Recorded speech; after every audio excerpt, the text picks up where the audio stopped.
Greetings. I hope you had a great week. I certainly had a most interesting one, which is why today I'm not going to do my usual thing, which is try to make jokes about very serious, very great things. Uh, but I will instead try to, impersonate an oil company CEO, which will help you learn why it's a very good thing. I'm not, and I will never be an oil company CEO or indeed any other kind of executive, a business executive. Now, first, let me thank the viewer who told me about my problem with the sound. As you can see, I've gone old school with a sort of old-fashioned way of using the microphone because I have a problem with technology, or rather technology has a problem with me. And because this problem appears to be insolvable, I have found ways around it. Anyway, so this is not Irina anymore. This is, you can call me Jessica Whateverson, chief executive of Big Old Dirty Oil LLC. So it's been a very interesting week. We had a lot of news concerning the oil industry, beginning, of course, with President Biden, who said that he threatened, actually, the oil industry that he will put a windfall tax on them unless they share some of those excessive, as they call it, profits with people. How exactly this sharing will happen, nobody is saying.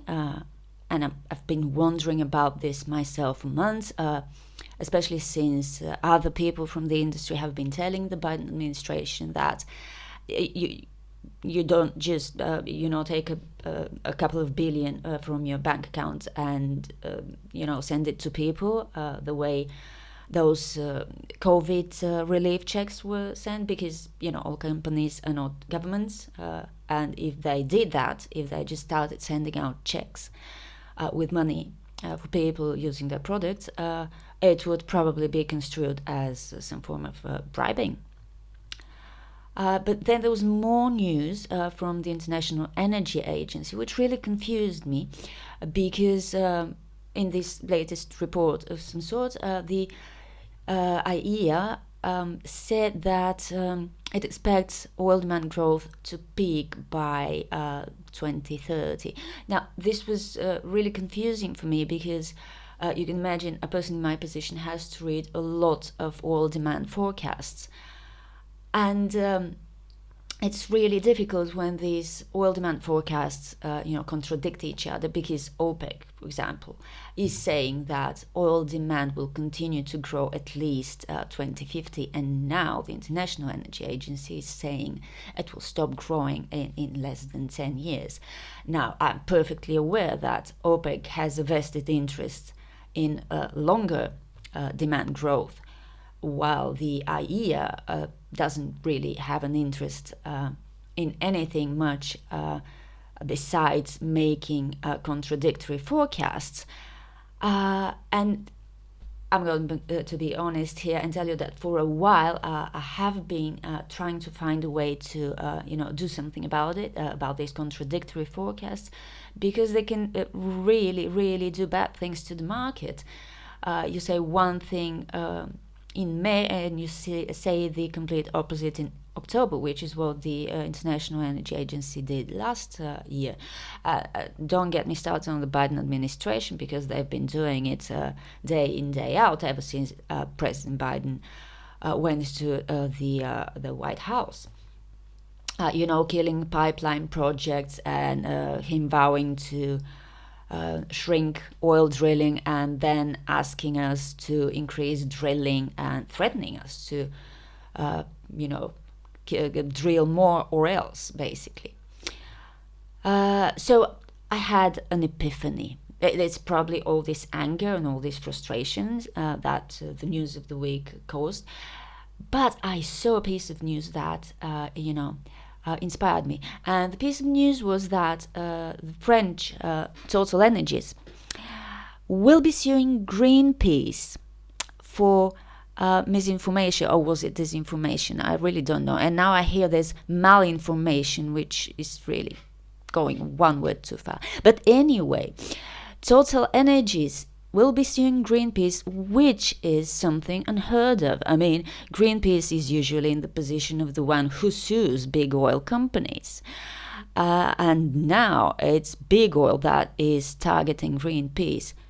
What a brilliant idea, I thought.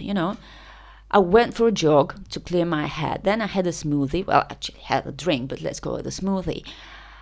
And then I thought, this is it. I'm going to sue everyone. I guess I can't really sue President Biden while he's still president, but it's just another 2 years. And I have really long memory, which is a problem, I can tell you that. But I think I'll be suing everyone I can. I mean, not me personally. I've got a legal team, which I'm, convening in just a few hours to discuss it. But the way I see it, there's a lot of opportunities. So first there's Biden administration officials, including the energy secretary.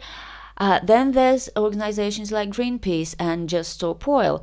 And I think we could sue them for cultural appropriation, because these organizations use products made from our products. They use synthetic fibers in their clothing and their shoes. Greenpeace itself uses diesel-powered vessels to stage their protests offshore, along with inflatable boats, which are also made with products of the petrochemical industry, of the oil industry. In fact, you know what? I'm going to tell someone from the office to make me a list of all the organizations that are insisting on us stopping the production of oil, keep it in the ground and all that. And once I've got this list, I'm going to sue them all. I'm going to sue them all for cultural appropriation, for misinformation, and for, well, I don't know how the lawyers will, formulate this, but for being criminally stupid. This is what I'm going to do. And the moment I made this decision, I felt so much better, because really Biden can say whatever he wants, but he can't force us to drill. You want to put a windfall profit on a profit tax on my profit? Well, sure, go ahead. There'll be even less money for any investment in additional production. In fact, I might even shrink production, because I wouldn't want to pay a lot of windfall taxes. So I'll just produce less oil and sell it for higher prices, because this is what happens when supply is lower and demand is strong. And the fatigue bureau and all the rest of them can say whatever they want to, and soon enough nobody will be paying attention to them, because all they do is go back on what they've said just a few months ago.